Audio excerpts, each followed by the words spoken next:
स्थापकाय च धर्मस्य स्थापकाय च धर्मस्य सर्वधर्मस्वरूपिणे सर्वधर्मस्वरूपिणे अवतारवरिष्ठाय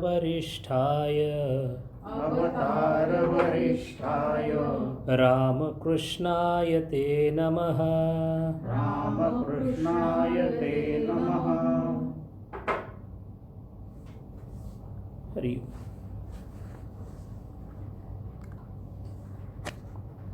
रामकृष्ण परमहंसांच्या बद्दल जी प्रार्थना केली जाते ती प्रार्थना उत्स्फूर्तपणे स्वामी विवेकानंदांनी म्हटलेली आहे. संतांच्या बाबतीत असं म्हणतात की त्यांच्या तोंडातून आलेल्या प्रत्येक उद्गाराला दैवी वाक्यांचं महत्त्व आहे. आणि तसं बघितलं तर मग या प्रार्थनेमध्ये रामकृष्णांचं जे वर्णन स्वामी विवेकानंदांनी केलं आहे ते सत्य आहे, याच्याबद्दल काही दुमत असायचं कारण नाही. नेहमी आपल्या मनामध्ये काही प्रश्न साधनेमध्ये येतात. खूप संतांची चरित्र आपण वाचतो, पुराणातल्या कथा वाचतो, शुद्ध उपनिषदातलं तत्त्वज्ञान वाचतो. या विश्वाशी निगडीत, कर्माशी निगडीत असणाऱ्या गोष्टी आणि तत्त्वज्ञान याचा सुरेख संगम असलेली भगवद्गीता आपण पाहतो. आणि एक प्रश्न मनामध्ये असा येतो की माझ्यासारखाच 2 पाय 2 हात 2 डोळे असणारा एक मनुष्य या पृथ्वी तलावर जन्माला येतो आणि त्याला आपण अवतार किंवा भगवान असं म्हणतो. भगवान श्रीरामकृष्ण किंवा अवतार वरिष्ठ असं म्हटलेलं आहे. प्रश्न असा आहे, जन्म, पुनर्जन्म आणि अवतार या तिघांमध्ये नेमका फरक काय आहे? अवतार आल्यानंतर जे कर्म करतात त्या कर्माला लीला असं म्हणतात. मग असं जर म्हणत असतील तर लीला म्हणजे नेमकं काय, अवतार म्हणजे नेमकं काय, आणि मग रामकृष्णांचं नेमकं या ठिकाणचं स्थान कोणतं याचा थोडासा जर मागोवा घेतला तर रामकृष्ण समजायला सोपे जाते. रामकृष्णांच्या आयुष्यातल्या घटना आपण बघणारच आहोत. रामकृष्ण घडले कसे हे पाहणार नाही आहोत. घडलेले रामकृष्ण वागले कसे हे पाहणार आहोत. अवतारामध्ये अजानसिद्ध अवतार म्हणजे परमेश्वराने आपल्या उक्तीप्रमाणे घेतलेला अवतार. उक्ती काय सांगते आपल्याला? ब्रह्म जेव्हा या सृष्टीचं सृजन करायचं ठरवतं तेव्हा ते सृष्टीचं सृजन करण्यासाठी जेव्हा सृष्टीकर्ता म्हणून पुढे तो येतो त्यावेळेला त्याची जी सृष्टी तयार होते ती सृष्टी आणि सृजनकर्ता या दोन्हीमध्ये फरक असत नाही.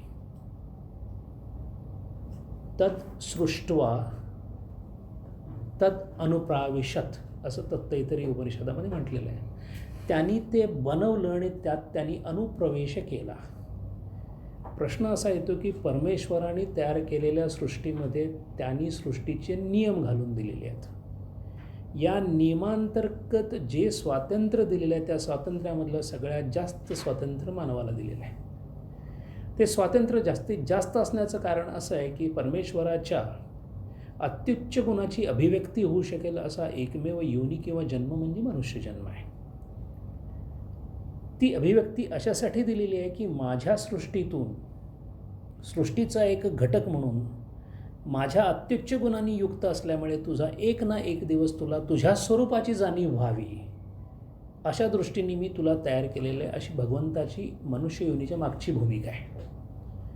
नेमकं ज्या इंधनाने किंवा ज्या हत्याराने मनुष्याला परमेश्वराने तयार केलं आहे त्याचाच सदुपयोगाच्या ऐवजी दुरुपयोग झाल्यानंतर जी सृष्टी तो परमेश्वर तयार करतो त्या सृष्टीमध्ये बाधा येते.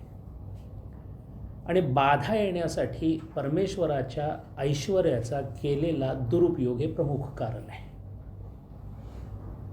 जर परमेश्वराचा अंश मनुष्य असेल तर तो सर्वत्र असला पाहिजे, म्हणजेच परमेश्वराच्या अंशीकृत असणाऱ्या या सर्व सृष्टीमध्ये जे जे काही आहे ते माझंच आहे, मी त्यांचाच आहे, सगळं एकामेकाचं आहे, सगळं बरोबर आहे, सगळं सहचर्याचं आहे, ही भावना जाऊन जेव्हा अहंकार किंवा स्वार्थ वाढीला लागतो तेव्हा सृष्टीमध्ये अवरोध उत्पन्न होतो. हा सृष्टीमध्ये होत असलेला अवरोध एका मानवाच्या पोटी, दुसऱ्या मानवाच्या पोटी, तिसऱ्या मानवाच्या पोटी होत होत होत जेव्हा वाढायला लागतो तेव्हा त्या सृजनकर्त्यांनी तयार केलेल्या सृष्टीमध्ये असा एक प्रकारचा संभ्रम निर्माण होतो की या विश्वामध्ये मानवाचं नेमकं स्थान काय. आणि अशा वेळेला मग माणूस आपल्या पद्धतीने आपल्या वागण्याचं इंटरप्रिटेशन करून त्याला ज्या पद्धतीने ते सोयीस्कर वाटेल त्या पद्धतीने त्याचा तो जेव्हा विचार करायला लागतो, म्हणजेच समस्त मानवांच्या त्रिगुणापैकी सत्वगुणाचं हळूहळू स्खलन होऊन रजगुणाला प्राबल्य मिळून तामसी आणि रजगुण या दोन्ही गुणांची एकामेकाच्या हातामध्ये जेव्हा जोड तयार होते तेव्हा धर्माचा ऱ्हास होतो. हा धर्म म्हणजे परमेश्वराने घालून दिलेला वैश्विक ताल आहे. जेव्हा त्यांनी जे तयार केलं ते कशा पद्धतीने चालावं याच्यातून ऋताची संकल्पना बाहेर आलेली आहे. ऋत ज्याप्रमाणे असतो, ज्याप्रमाणे परमेश्वराने जी गोष्ट जशी ठेवलेली आहे तशीच ठेवल्यानंतर त्या सृष्टीतून केवळ आनंद मिळतो. जेव्हा जेव्हा त्या सृष्टीचा आपल्याला वेगळ्या पद्धतीने दुरुपयोग करण्याची इच्छा होते त्या वेळेला त्या सृष्टीमध्ये अवरोध उत्पन्न होतो. अवरोधाची परिणिती धर्माच्या ऱ्हासामध्ये होते आणि धर्माचा ऱ्हास झाल्यानंतर आपल्याच सृजन केलेल्या सृष्टीमध्ये धर्माचा होत असलेला ऱ्हास पाहून अनुकंपेपोटी तोच सृजन करता परत एकदा धर्म म्हणजे नेमकं काय हे सांगण्यासाठी जेव्हा खाली येतो तेव्हा त्याचं खाली येणं म्हणजे अवतरण, अवतार. अव म्हणजे खाली आणि तरण हा किंवा तृ हा त्याचा धातू आहे, तो 2-3 प्रकारांनी वापरला जातो. तरती म्हणजे जो या काठावरून त्या काठावर जातो, या अर्थाने सुद्धा अवतार असा शब्द वापरतात. अवतरण करणे म्हणजे सादृश्य होणे. आणि जेव्हा तो सादृश्य होतो तेव्हा ज्या समस्त सृष्टीमधल्या ज्या ज्या प्राण्यांच्याबद्दल त्याला अनुकंपा असते त्यातल्या भोगयोनीबद्दल फारसं त्याला काही करावं लागत नाही. त्यागयोनीमध्ये असलेला उत्कृष्ट नमुना जो आहे त्याचा म्हणजे मानव त्याच्या हृदयामध्ये म्हणजे अंतःकरणामध्ये असणारा अवरोध कमी करण्यासाठी तो अवतार घेतो. अंतःकरणाचा अवरोध कमी करताना अंतःकरणाची स्थिती कोणती आहे त्याच्यावर तो अवरोध अवलंबून आहे. अत्यंत काठिण्य जर आलं असेल अंतःकरणाला अत्यंत तामसी वागण्यामुळे तर त्याला अग्नीनी द्रवीभूत करावं लागतं. तेच अंतःकरण जर इतकं काठिण्यपूर्ण नसेल, नवनीतासारखं असेल तर केवळ थोड्याशा उष्णतेने ते द्रवू शकतं. जर अंतःकरण जवळजवळ भस्मसात झालेलं असेल तर केवळ थोड्याशा जलाच्या संपर्काने त्या भस्मीभूत झालेल्या अंतःकरणाला ओलावा आणता येतो. मानवाची साधक म्हणून जी वेगळी वेगळी अवस्था आहे त्या अवस्थेमुळे त्याचं अंतःकरण द्रवावं आणि द्रवणे म्हणजे ली हा शब्द म्हणून लीला असा शब्द. जेव्हा ईश्वर लीलेपोटी जन्माला येतो तेव्हा त्याचं एकमेव कारण म्हणजे धर्माचा झालेला ऱ्हास थांबवून धर्माच्या विविध पायरीवर उभा असणाऱ्या साधकांच्या अंतःकरणामध्ये वेगळ्या वेगळ्या मार्गाने जेव्हा काठिण्यासाठी ज्ञानाची गरज असते तेव्हा ज्ञानाग्नी तिथे लागतो. जेव्हा नवनीतासारखं हृदय असतं तेव्हा वैराग्याने केवळ काम भागून जातं. जेव्हा बर्फीभूत किंवा बर्फासारखं जेव्हा हृदय असतं त्यावेळेला त्याला करावं काहीच लागत नाही, फक्त त्याला ठेवावं लागतं. तो आहे तिथेच वितळतो, त्याला भक्तीची आच लागते. आणि जेव्हा अत्यंत तपाने ज्याचं पूर्ण मन अंतःकरण भस्मीभूत झालेलं आहे त्याला केवळ त्याच्यामध्ये प्रेमाचा अंश व्हावा म्हणून जलाच्या अंशाने त्याला द्रवण्याचं काम ईश्वर करतो. असं 4 प्रकारे 4 हृदयांवर काम करणारा जो तो जेव्हा इथे येतो तेव्हा त्याची लीला होते असं म्हणतात, त्याला कर्म म्हणत नाहीत. महत्त्वाचा दुसरा असा एक भाग असा आहे की जेव्हा जेव्हा तो अवतार म्हणून येतो, जेव्हा जेव्हा तो अवतरतो तेव्हा तेव्हा तो तसं करण्यामागे त्याला प्रवृत्ती नसते, पण प्रयोजन नसतं, पण कारण असतं. अवतार हा कारणामुळे होतो, अवताराला प्रयोजन नसतं. एका विशिष्ट हेतूने अवतार झाला. धर्माचं उत्थापन हा प्रयोजनामध्ये मोजला जात नाही. त्याचं कारण असं आहे की कर्माच्या बरोबर फलाची अपेक्षा जशी आपण बाळगतो, तिथे कर्म आणि त्याचा असणारा फलाचा संबंध हा गृहीत धरलेला आहे. पण जेव्हा एखादी वस्तू, एखादी क्रिया, एखादं कर्म आपल्या हातून होतं, ज्या कर्मापोटी आपल्याला कपर्दिकसुद्धा अपेक्षा नसते, म्हणून त्याला निरपेक्ष अपेक्षेपोटी केलेला परमेश्वराचा प्रताप असं लीलेचं नाव आहे. उदाहरणादाखल असं सांगता येईल की जेव्हा एखादी व्यक्ती निधन पावते तेव्हा त्याच्या सांत्वनासाठी सगळे गोळा होतात आणि त्यावेळेला डोळ्यातून पाणी येतं. डोळ्यातून पाणी येण्याला प्रयोजन नाही, कारण आहे.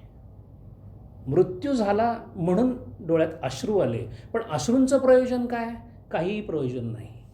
हे जसं आहे, किंवा असं म्हणतात की एखादा सिंहासनाधिष्ठ राजा जर एखाद्या बागेमध्ये जात असेल, तर जाता जाता एखाद्या फुलावर जर त्यांनी हात फिरवला आणि आपल्या प्रधानाशी तो बोलत असेल, त्या फुलावर हात फिरवण्याला प्रयोजन काही नाही आहे, कारण हात आहे, प्रयोजन काही नाही. हे जसं सहजगत्या होतं, तसं परमेश्वराची लीला ही अत्यंत सहजगत्या होते. म्हणून सहजगत्या होणाऱ्या कामाला लीलया असं म्हणतात मराठीत, कारण ती लीला असते. दुसरी गोष्ट, लीलेचं आणखीन एक मोठं वैशिष्ट्य म्हणजे अत्यंत दुरापास्त असणारं काम, जे ताकदीच्या पलीकडचं काम आहे, ते अत्यंत सहजपणे जो करतो त्या कर्माला लीला असं म्हणतात. अत्यंत प्रबळ असणाऱ्या माणसांनी अत्यंत प्रचंड कार्य जर केलं, तर प्रबळ असणारा माणूस प्रचंड कार्य करेल याच्यात काही फारसं मोठं कौतुक नाही.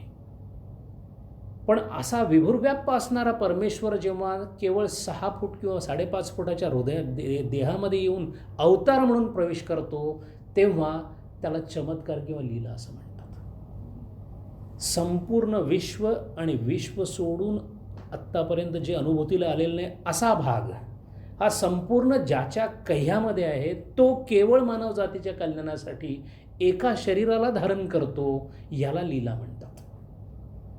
आणि असा हा लीलेचा प्रताप असल्यामुळे रामकृष्णांच्या जीवनचरित्राबद्दल माहिती देणारे जे प्रमुख ग्रंथ आहेत, त्यातला प्रमुखातला अत्यंत प्रमुख ग्रंथ शारदानंदांनी लिहिलेला रामकृष्ण लीला प्रसंग आहे. आणि तिथे लीला प्रसंग असा शब्द वापरलेला आहे, म्हणून लीलेचं वर्णन. अवतार वरिष्ठाय म्हटलंय, म्हणून अवतार म्हणजे काय हे माहिती करून घेणं गरजेचं आहे. प्रश्न आता असा येतो की अवतार हा शब्द केव्हा आला, हिंदू धर्मामध्ये केव्हा आला? वेदामध्ये कुठेही अवतार हा शब्द दिसत नाही. भगवान हा शब्द दिसतो. कस्मिन् भगवो विज्ञाते सर्वमिदं विज्ञातो भवति, असा मुंडकन पुस्तकामध्ये प्रश्न विचारले गेले. असं काय आहे की जे जाणल्यामुळं आणखीन काही जाणायचं शिल्लक राहत नाही? इथे भग हा शब्द भाग्य या अर्थाने आलेला आहे. म्हणजे भगवान हा शब्द याचाच अर्थ जो ऋषी एका विशिष्ट पातळीमध्ये साधनेनी पोचतो, त्याच्यावर परमेश्वराची किंवा विधात्याची कृपा होऊन त्याच्याकडे विधात्याचे गुण येतात आणि विधात्याचे साहीच्या साही गुण ज्याच्यामध्ये उतरलेत, शुक्रवारी आपल्याला साहेबांनी सांगितलं 6 कोणते गुण आहेत. हे साहीच्या साही गुण ज्ञान, वैराग्य, वीर्य, यश, श्री, ऐश्वर हे सगळे जेव्हा उतरतात तेव्हा तो परमेश्वर सादृश्य होतो. इतकंच नव्हे तर आपल्या 6 दर्शनामध्ये ईश्वराला न मानणारं दर्शन म्हणजे सांख्य दर्शन आहे. अईश्वरीय दर्शन असं त्याला म्हणतात, पण ईश्वर हा शब्द सांख्यांनी वापरलेला आहे. म्हणून सांख्य असं म्हणतात की जेव्हा एखादा ऋषी आपल्या तपोबलाने एका अशा अवस्थेमध्ये पोचतो, तेव्हा तो निर्गुणाच्या पूजेनी सगुणातून बाहेर पडून ब्रह्माशी एकरूप होतो. इथंपर्यंत जे वर जाण्याचं उत्थान जे आहे ते सगळ्यांना समजण्यासारखं आहे. अरबिंदोंच्या पुस्तकांमधून परत परत त्यांनी सांगितलेला मुद्दा किंवा इथे अवताराच्या बाबतीत येणारा मुद्दा असा आहे की जेव्हा एखादा ब्रह्मीभूत झालेला विना प्रारब्ध परत कसा येऊ शकेल? जर तो मुक्त झालेला असेल तर तो अवतार म्हणून परत कसा येईल? एक. दुसरी गोष्ट, जेव्हा जेव्हा त्याला अवतरावं लागतं तेव्हा तेव्हा कुठेतरी प्रारब्धाची जोड लागते, त्याशिवाय प्रारब्ध कसं होणार? आणि हा तर मुक्त झालेला आहे, तेव्हा त्याचं प्रारब्ध कुठे येणार? तर या प्रश्नांची उत्तरं वेगळ्या वेगळ्या ग्रंथांमध्ये आहेत. विचारसागर रहस्य आपल्याला असं सांगतं, राम कृष्ण इत्यादींची जी शरीरं आहेत ती शरीरे जेव्हा जेव्हा ब्रह्मीभूत झालेलं ते तत्त्व अवतार स्वरूपाने खाली यायला लागतं, तेव्हा ते मायेकडून प्रारब्ध उसणं घेऊन येतं. ते प्रारब्ध त्यांचं नसतं आणि ते प्रारब्ध उसणं आणलेलं असतं. इथे एक महत्त्वाचा पुढचा प्रश्न असा येतो, विवेकानंदांना प्रश्न विचारला होता की आपल्याला गत आयुष्यामधलं काही आठवतं का? आणि त्यांनी असं सांगितलं की साधारण 40 एक जन्म मला आठवतात. आता प्रश्न असा येतो की जर प्रारब्ध घेऊन आलेले असतील तर 40 जन्म कुठून घेऊन आले? एका जन्माचं प्रारब्ध घेऊन आले, एक जन्म अवतार म्हणून जगले, इथंपर्यंत ठीक आहे. हाही एक थोडासा तात्विक मुद्दा आहे. पण गमतीचा भाग असा आहे की आपल्या मनामध्ये असणारी थोडीशी संकल्पना आपल्याला बदलावी लागेल. संचितामधून प्रारब्ध काढलं जातं आणि त्या प्रारब्धानुसार जन्म येतो हे सगळ्यांनाच माहिती आहे. पण संचितातून काढलेलं प्रारब्ध हे 1 जन्माचं आहे की 10 जन्माचं आहे हे समजणं फार महत्त्वाचं आहे. संचितातून निघालेलं प्रारब्ध हे कैक जन्मांचं असू शकतं आणि तितक्या जन्मांचा निचरा होऊपर्यंत त्याला प्रारब्धामधून जावं लागतं. ते 1 असेल, ते 10 असेल, ते 10पेक्षा जास्तसुद्धा असू शकेल. प्रश्न असा येतो की या प्रारब्धाच्या प्रवाहामध्ये ज्ञानाग्नी सर्व कर्म भस्मसात कुरुते असं झाल्यानंतर प्रारब्ध तिथंच राहतं, प्रारब्ध भोगणारा शिल्लक राहत नाही. त्यामुळे ते निर्बीज अवस्थेमध्ये गेल्यासारखं होतं. म्हणून अवतार जेव्हा जन्माला येतात तेव्हा अवतार हे मायेकडून प्रारब्ध मागून घेऊन येतात, एक गोष्ट. दुसरी गोष्ट, अवतार कोणतंही कर्म करत नाहीत.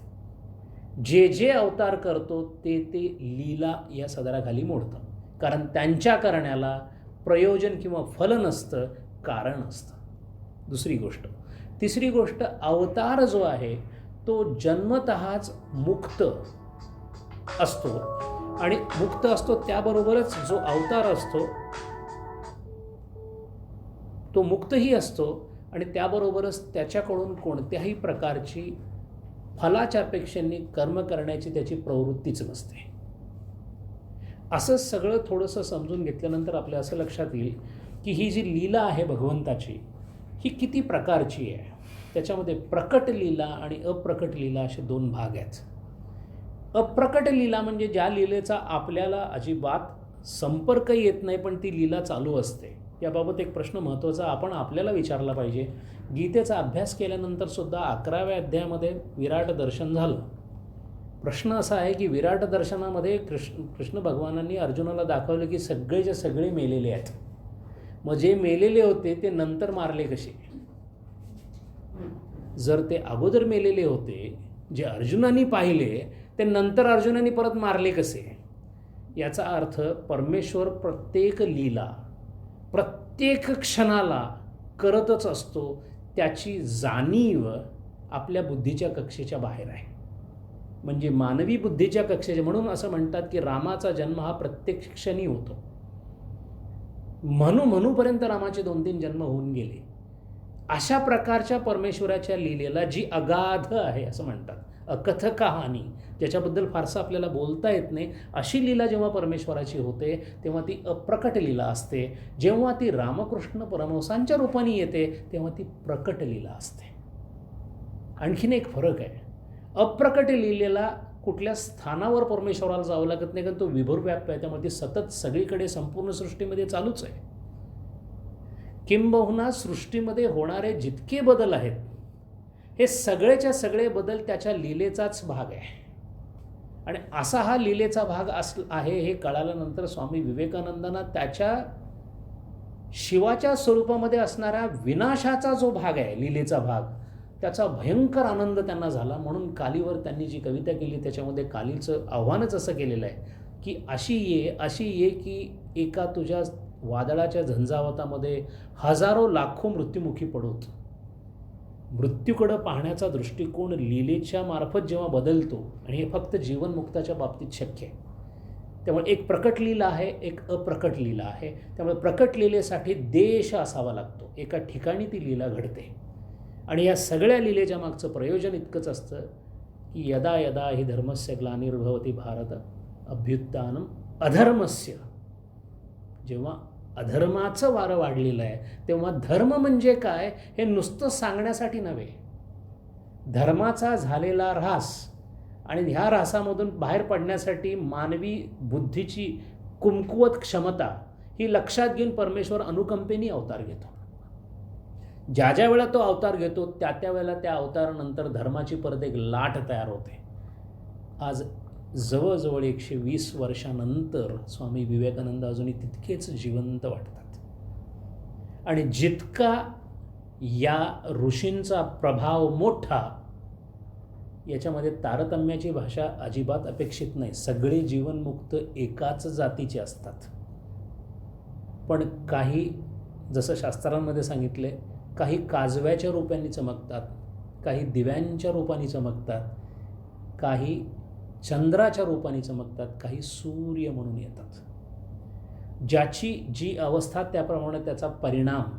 आणि म्हणून अवतारांमध्ये अवतार वरिष्ठ असं वर्णन रामकृष्णांचं स्वतः स्वामी विवेकानंदांनी केलेलं आहे. त्याची कारणं जर थोडीशी आपण पाहायला गेलो तर असं लक्षात येतं की जेव्हा जेव्हा अवतार झालेले आहेत तेव्हा तेव्हा एका कोणत्या तरी धर्माच्या विचाराचं उत्थापन करण्यासाठी ते झालेले आहेत. स्वामी समर्थ असतील, गोंदवलेकर महाराज असतील, यांनी ज्या ज्या धार्मिक विचारांचं उत्थापन केलं तो हिंदू धर्म होता, तो सनातन धर्म होता, तो वैदिक धर्म होता.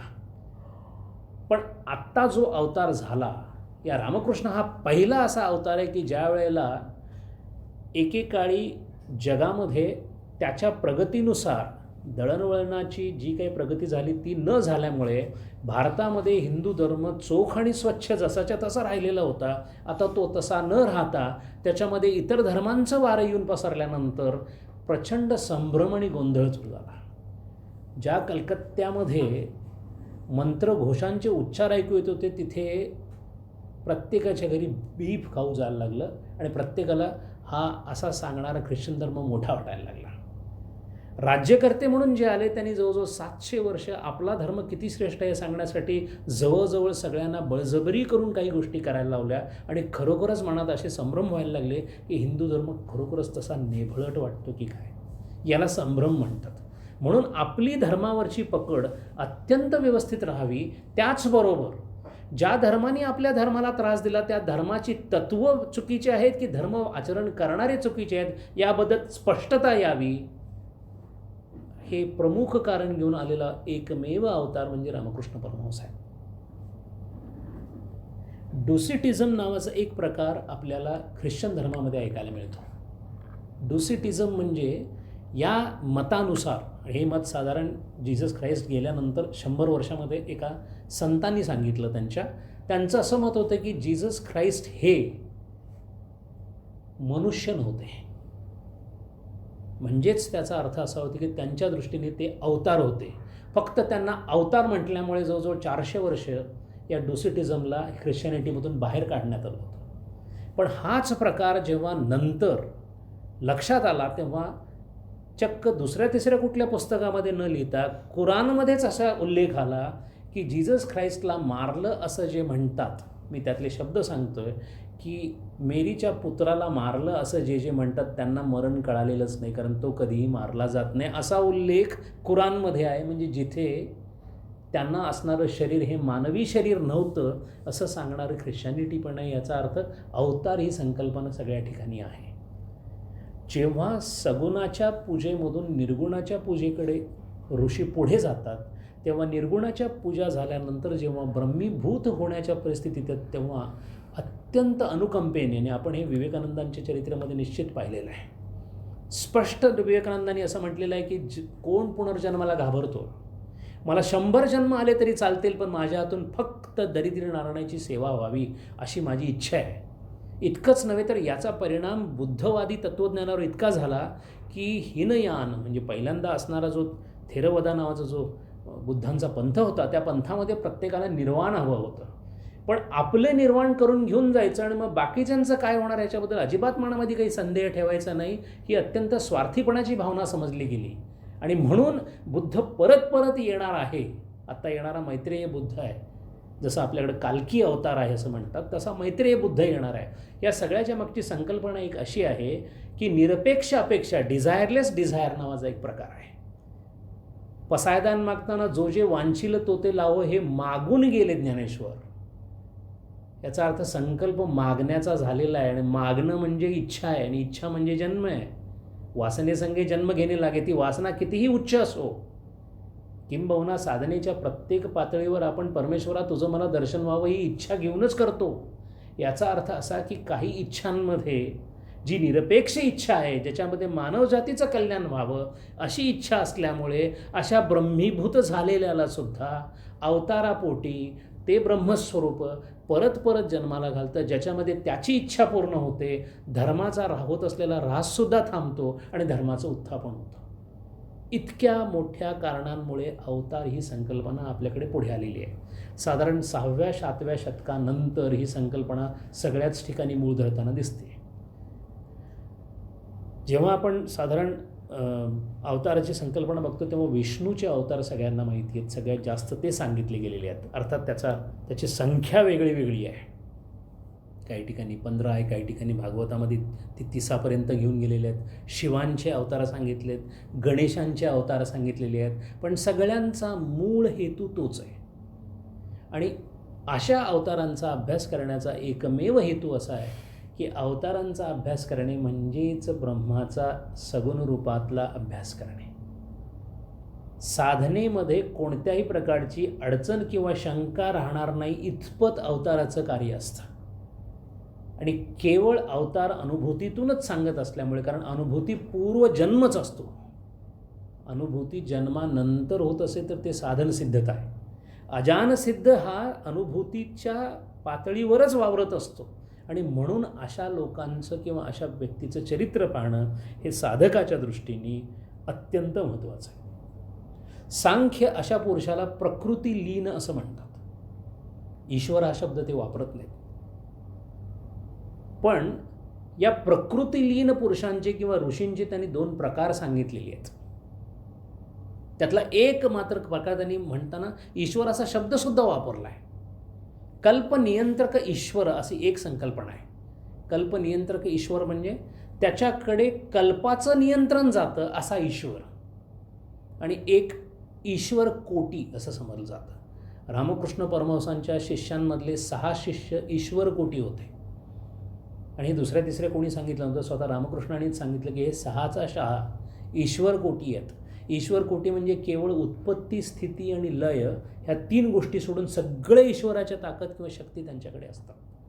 त्या शक्तींचा वापर करायचा नाही करायचा याचं त्यांच्या इच्छेवर न अवलंबून राहता परत इथे प्रयोजनाचा भाग येतो. त्यांनी केलेला त्यांच्या शक्तीचा वापरसुद्धा त्यांच्या लक्षामध्ये येत नाही, अशा अवस्थेमध्ये ते असतात. असं सगळं जिथे आपल्याला पाहायला मिळतं, जिथे प्रत्येक धर्माच्या अनुभूतीचा प्रत्यक्ष अनुभव घेऊन त्याचं वर्णन असं फार कमी वेळेला घडलेलं आहे. कारण 18व्या अध्यायामध्ये साधारण 70-75व्या त्यामधल्या श्लोकामध्ये भगवान स्वतः असं म्हणतात की हे प्रत्येकाला नको सांगू. पार्थाला असं सांगितलं, हे ज्ञान प्रत्येकाला देऊ नको, पण याला अपवाद फक्त अवतार असतात. म्हणून आत्तापर्यंत आपण अनुभवलेल्या विवेकानंदांना धरून आत्तापर्यंत ज्या ज्या व्यक्तीचं आपण ज्या ज्या संतांचं आपण चरित्र पाहाल त्यातलं फक्त हा एकच संत असा आहे की त्यांनी एक शब्दसुद्धा आडपडदा न ठेवता प्रत्येक गोष्ट सांगितलेली आहे. उदाहरणादाखल एक वानगीदाखल एक उदाहरण घ्यायला हरकत नाही. कुंडलिनीबद्दल प्रत्येकाच्या मनामध्ये संदेह आहे, वाचलं बऱ्याच जणांनी आहे. ज्ञानदेवानी स्वतःच सांगितले, कारण ते मुळात येतातच गोरक्षनाथांच्या पंथामधली आहेत, शाक्त पंथामधली आहेत. ते कुंडलिनीच्या ज्यांचा अधिकारच त्या शास्त्रावर होता ते होते, पण त्यांनीसुद्धा योग याग विधी येणे नोहे सिद्धी वायाचे उपाधी दंभधर्म म्हणून तिथून बाजू घेतलेली आहे. पण हे एकमेव असे अवतार होते की ज्या वेळेला कुंडलिनी जागृतीबद्दल त्यांना विचारण्यात आलं आणि त्यावेळेला जेव्हा सांगितलं काही शिष्यांनी की आम्ही लिहून घेऊ, तुम्ही बोलत राहा, आणि स्वामीजी स्वतः रामकृष्ण परमहंस सांगायला सुरुवात केली, उपस्थित असलेल्या लोकांनी लिहायला सुरुवात केली, आणि लिहिता लिहिता लिहिता चक्राचं वर्णन सुरू झालं. त्याच्यानंतर वर्णन करायला रामकृष्ण उरले नाहीत, त्यामुळे तिथे जाऊन थांबली गाडी. इतकं स्पष्ट वर्णन सांगून सुद्धा ते समाधीत गेल्यामुळे पुढच्या चक्रांचं वर्णन पूर्ण मिळालं नाही. जेव्हा ते भावसमाधीतून उतरले तेव्हा सगळ्यांनी तक्रार अशी केली की स्वामीजी मी लिहून घेत होतो महाराज, पण त्याच्यानंतर मध्येच बंद पडली गाडी, कारण तुम्ही असं झालं, असं म्हणलं, असं झालं म्हणे, परत एकदा बघू आपण. इतक्या अधिकाराने हा अधिकार सहसा आपल्याला अवतार वरिष्ठ असल्याशिवाय सापडत नाही. दुसरी गोष्ट अशी होती की ज्या प्रचंड महाकाय शक्तींचा त्यांच्यामध्ये, सिद्धींचा त्यांच्यामध्ये वावर होता, त्या सगळ्याच्या सगळ्या सिद्धी त्यांनी एका कोपऱ्यामध्ये ठेवल्यासारख्या ठेवलेल्या होत्या. केवळ एखाद्या व्यक्तीचा हात हातात घेऊन त्या व्यक्तीचा पूर्ण भूतकाळ, पूर्ण भविष्यकाळ एकाच वेळी ते एकसमयावच्छेदी जाणू शकत होते. अवतार वरिष्ठ म्हणण्याचं आणखीन एक कारण असं आहे रामकृष्णांचं, की रामकृष्णांच्या पूर्ण आयुष्यामध्ये ते एकमेव अवतार आहेत की जिथे त्यांचा विवाह झालेला दिसतो, पण ते ब्रह्मचारी आहेत. आपल्या सहचारिणीला लीला सहचारिणी म्हणून त्याच्यामध्ये अंतर्भूत करण्यामध्ये ते यशस्वी झालेले आपल्याला दिसतात. त्याच्यानंतरची गोष्ट अशी आहे की कोणत्याही प्रकारच्या धार्मिक समजुतींमध्ये जर विश्वासाचा आधार नसेल तर रामकृष्णाने त्याला मान्यता दिलेली नाही आहे. म्हणून जेव्हा जीसस ख्राइस्टचं प्रत्यक्ष दर्शन, अपरोक्ष दर्शन झालेले ते संत आहेत. इतकंच नव्हे तर ज्या जीसस ख्राइस्टबद्दल त्यांना अजिबात माहिती नव्हती, त्याची माहिती त्यांना देणारी पहिल्यांदा मॅडोना म्हणजे व्हर्जिन मेरीचं जेव्हा चित्र त्यांनी पाहिलं, तेव्हा चित्र पाहिल्याबरोबर त्यांना समाधीमध्ये ते दर्शन झालं. आणि जेव्हा जीसस ख्राइस्ट समोर आले तेव्हा त्यांना जीसस ख्राइस्टचं दर्शन जसे जीसस ख्राइस्ट त्यांना वाटले होते त्याप्रमाणे त्यांनी त्याचं वर्णन करून सांगितलं. इतकंच नव्हे, प्रॉफेट मुहम्मद यांचं प्रत्यक्ष दर्शन झालेले हे अवतार वरिष्ठ होते. आपल्या पुराणांमध्ये जितक्या देवांची नावं आपण ऐकतो त्यांचा प्रत्यक्ष सहवास लाभलेले अवतार वरिष्ठ आहेत. आपण पुराणं वाचतो, पुराणातल्या कथा वाचतो, प्रल्हादाचं वाचतो, नचिकेताचं वाचतो, पण कुठेतरी मनामध्ये संदेह असतो की हे शेवटी पुराण आहे. पण या गोष्टी जसाच्या तशा अनुभवा आलेला हा अवतार आहे. म्हणून रामकृष्णांच्या चरित्राचा अभ्यास केल्यानंतर आपल्या मनातील सगळे संदेह दूर होतात. हिंदू धर्मावरली, सनातन धर्मावरली आपली विश्वास आणि श्रद्धा फार बळकट होते. आणि या सगळ्या कारणांपोटी रामकृष्णांचा चरित्र अभ्यासाला घ्यावा. विवेकानंदांचं चरित्र आपण पाहिलेलंच आहे आणि विवेकानंदांच्या चरित्रामध्ये एक गोष्ट आपल्या लक्षात येते की इतका मोठा सिद्ध, यतिराज म्हणतात, योग्यांचा राजा आहे. ज्ञानदेवांना सुद्धा योगी राज म्हटलेला आहे. योग्यांचा राजा असणारे स्वामी विवेकानंद असं म्हणतात, जेव्हा त्यांना विचारलं की तुम्ही तुमच्या गुरूंबद्दल फार कमी बोलता, तशी त्यांनी फार कमी व्याख्यानं दिलेली आहेत. अमेरिकेमध्ये आपण पाहिलं 1-2 व्याख्यानं 2-3 त्यांची झाली, फार कमी बोलायचे. त्याचं उत्तर त्यांनी फार सुंदर दिलं आहे. शिव करू ते वानर करबो, करायला गेलो शिव आणि झाला वानर असं व्हायला नको म्हणून मी बोलत नाही. म्हणजे विवेकानंदांच्या सारख्या पातळीच्या माणसाला आपल्या गुरूचं नेमकं वर्णन करणं त्यांनासुद्धा शक्य नव्हतं. त्यामुळे इथं जो प्रयत्न चालला आहे तो केवळ एक फिबल अटेम्प्ट ज्याला म्हणता येईल अशा पद्धतीनं रामकृष्ण पाहण्याचा साधकाच्या दृष्टीतून आपण प्रयत्न करणार आहोत. एक महत्त्वाची गोष्ट अवतार पाहताना ही पाहायला लागते की अवतार अमुक ठिकाणीच जन्म घेतो असं का होतं. ज्याला आपण स्थान महात्म्य म्हणतो, त्या स्थान महात्म्याचा सुद्धा आपल्याला थोडासा अभ्यास करावा लागणार आहे. व्यक्ती महात्म्याचा अभ्यास करावा लागणार आहे. कुटुंब महात्म्याचा अभ्यास करावा लागणार आहे. वंशावळ महात्म्याचा अभ्यास करावा लागणार आहे. आणि पिंडदान वगैरे या गोष्टींबद्दल जो आपला श्रद्धा आपली जी कमी होत चाललेली आहे त्याच्याबद्दलसुद्धा थोडासा अभ्यास करावा लागणार आहे. अद्वैत वेदांती असल्यामुळे पूर्वमीमांसेला एक प्रकारच्या टीकेच्या दृष्टीने पाहण्याचा आपला दृष्टिकोन तयार होतो आणि तो साहजिक आहे, कारण अद्वैतावर आपली इतकी श्रद्धा आहे. प्रश्न असा आहे की पूर्वमीमांसेचे अधिकारी असणाऱ्या लोकांसमोर अद्वैताचा संपन्न अधिकारी शंकराचार्य जेव्हा उभा राहतात तेव्हा त्यांनी केलेली टीका योग्य आहे. पण पूर्वमीमांसेचं किंवा जैमिनी शास्त्राचं एक सूत्रसुद्धा माहीत नसतानासुद्धा आपल्याला पूर्वमीमांसा एकदम चुकीची वाटते. ती तशी चुकीची नसून ती प्रत्यक्ष मुक्तीला कारणीभूत ठरत नाही, पण मुक्तीसाठी कर्ममुक्ती म्हणून त्याच्यामध्ये भरपूर गोष्टी आहेत, त्यासुद्धा आपल्याला रामकृष्णांच्या अभ्यासातून कळतात. म्हणून पिंडदानासारखी गोष्ट किती महत्त्वाची आहे तीही आपल्याला कळेल. या सगळ्याच गोष्टी ज्या ठिकाणी घडल्या त्या प्रांताचं नाव पश्चिम बंगाल होतं हे तर आपल्याला माहितीच आहे. त्यावेळचा बंगाल हा एकच बंगाल होता. रामकृष्णांच्या जन्माच्या वेळेचा बंगाल एकच होता. आणि गंमत म्हणजे त्यांचा जन्म झाला आहे तो साधारण वॉरेन हेस्टिंग्ज म्हणजे ब्रिटिशांनी आपले पाय रोवायला सुरुवात केलेली आहे तेव्हा त्यांचा जन्म झालेला आहे. म्हणजे पाश्चिमात्य वारे व्हायला सुरुवात झालेली आहे. मुस्लिम राज्यकर्त्यांची जवळजवळ 800 वर्षाची जी अधिकारशाही होती ती हळूहळू संपुष्टात यायला लागलेली आहे. धर्माचीच गोष्ट सांगावी तर रामकृष्णांच्या वेळचं म्हणजे विवेकानंदांच्या बालपणाचं वर्णन विवेकानंदांनी किंवा त्यांच्या भावानी जे केलं त्याच्यावरून आपल्याला असं कळतं की ब्राह्मण त्यावेळचे जे होते त्या लोकांनीसुद्धा आपली स्वतःच्या धर्मापासूनची इतकी फारकत करून घेतलेली होती की प्रश्न असा होता की नेमकं काय कोण करतो याच्याबद्दल कोणालाच काही खात्री नव्हती. एका बाजूला दुर्गापूजेसारखे उत्सव चालू असायचे त्याच वेळेला लोकांनी दुर्गापूजेमध्ये सुद्धा मांसभक्षण करायला सुरुवात केली. प्रत्येक